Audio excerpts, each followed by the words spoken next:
Hey guys, I'm just going to record a video of me reading Uncle Tease. Dory and DJ searched the crowd of people coming off the plane. I can't see him, DJ whispered to his twin sister. He'll be here, Dad said. Dory looked down the tunnel that connected the plane to the terminal.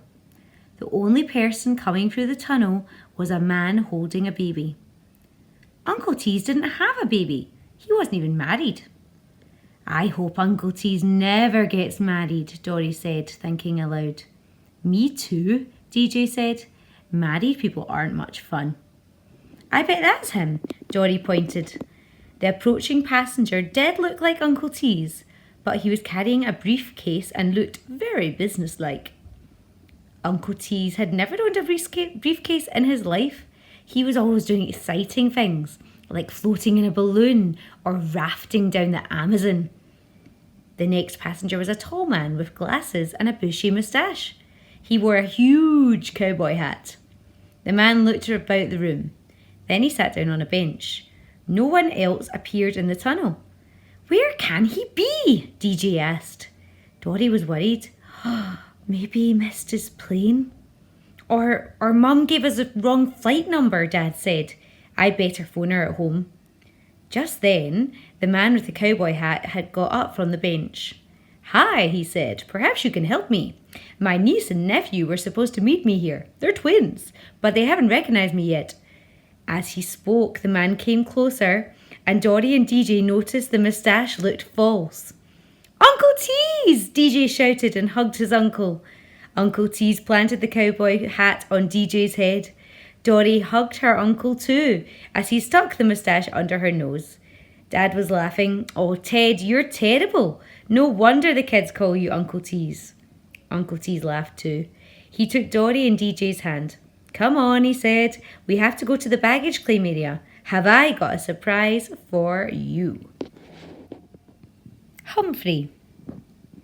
Mum was pleased with Humphrey catching the mouse.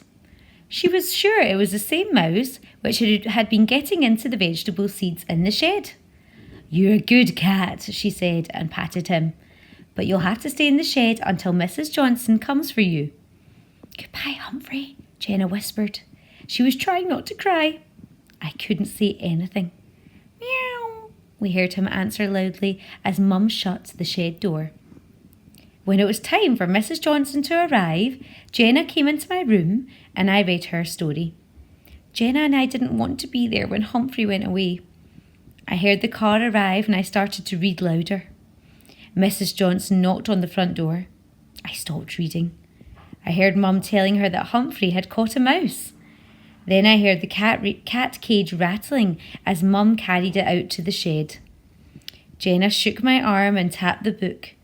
I went on saying the words, but I wasn't taking any notice of what the story was actually about. Mum and Mrs. Johnson had been outside for ages. What were they doing, I wondered. It doesn't take that long to put a cat in a cage. Then I remembered how long it had taken to catch Humphrey. So far, more than a week. So what was another few minutes? At last I saw Mrs. Johnson carrying the cat cage. One shoulder was lower than the other because Humphrey was so heavy. His yellow eyes stared at me through the bars. I saw his mouth open, but I couldn't hear him meow. I watched Mrs. Johnson open her car door and put him on the back seat. She smiled and waved. I didn't smile back. A moment later, the car disappeared down the road. Friendship in action. Dutiful dogs.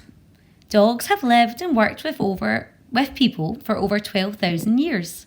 Gradually, as dogs have become domesticated, people have trained them to help with different tasks. Some types of dogs are bred for certain abilities. The patient, friendly Labrador makes a very good seeing eye dog. Huskies can cope very well in cold weather, and sheepdogs learn very quickly to herd and steer sheep. The Beagle Brigade. Colvin Branica is an expert dog trainer. In just 12 weeks, he can train beagles to inspect baggage for foods that are not allowed to come into a country. Beagles are ideal for this work because they have an excellent sense of smell and a quiet and friendly nature.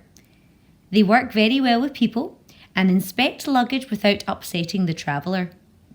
The beagles are so well trained they can sniff out the difference between food that is harmful and food that is not.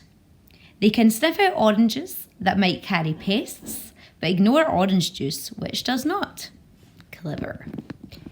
The Beagle Training School.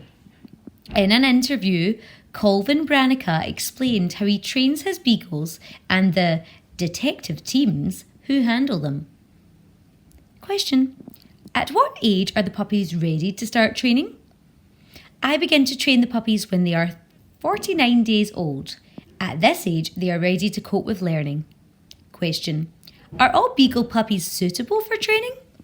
No, only about 40% have the right qualities to learn very fast. I choose the right qualities to learn really fast. I choose the right puppies by watching how they behave in a variety of new situations. Question: how do you manage to train them in just 12 weeks? By choosing the right learning activities at the right learning pace with the right rewards. The beagles learn to sniff out one food item at a time so they don't get the 20 food scents mixed up. Is it difficult to choose the right people to train as dog handlers? Yes. The beagles and their handlers will have to work together for 6 years, so I choose people who will be enthusiastic about doing this work for that length of time.